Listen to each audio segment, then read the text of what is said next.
మనిషి ఆశకు ఎప్పుడైనా హద్దుంటుందా? ఈరోజు మనం వ్యాపారి మూర్ఖత్వం మరియు అడవిలో దాగిన రహస్యం అనే ఆసక్తికరమైన కథకి సంబంధించిన ఒక క్విక్ సారాంశాన్ని చూద్దాం. అన్నీ ఉన్నా సరే ఇంకా ఏదో సాధించాలనే విపరీతమైన అత్యాశతో ఉన్న ఒక సంపన్న వ్యాపారి కథ ఇది.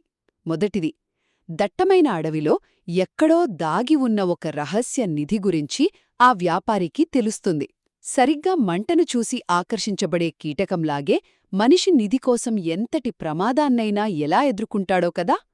రెండవది, ఆ నిధి అన్వేషణలో వెళ్ళొద్దు అని ఒక సాధువు చేసిన తీవ్రమైన హెచ్చరికను ఆ వ్యాపారి పూర్తిగా పెడచెవిన పెడతాడు. ఇక్కడే మనకు అనిపిస్తుంది, అత్యాశ కళ్ళు మూసేసినప్పుడు కళ్లముందున్న ప్రమాద సంకేతాలు ఎందుకు కనిపించవు అని. ఇక చివరగా, ఎవరి మాటా వినకుండా ఆ దట్టమైన అడవిలోకి అడుగుపెట్టిన ఆ వ్యాపారికి అక్కడ ఒక ఊహించని పరిణామం ఎదురైంది. అసలు ఆ నిజం ఏమితో అతనికి తెలిసే సమయానికే జరగాల్సిన ఘోరమైన నష్టం జరిగిపోయింది. మరి అసలా అడవిలో ఆ వ్యాపారికి ఏం దొరికింది? అతని జీవితాన్ని తలకిందులు చేసిన ఆ భయంకరమైన నిజమేమిటి? ఆ తర్వాత అతనికేమైంది? పూర్తి కథ కోసం మా యూట్యూబ్ ఛానల్ బోధికథలు చూడండి.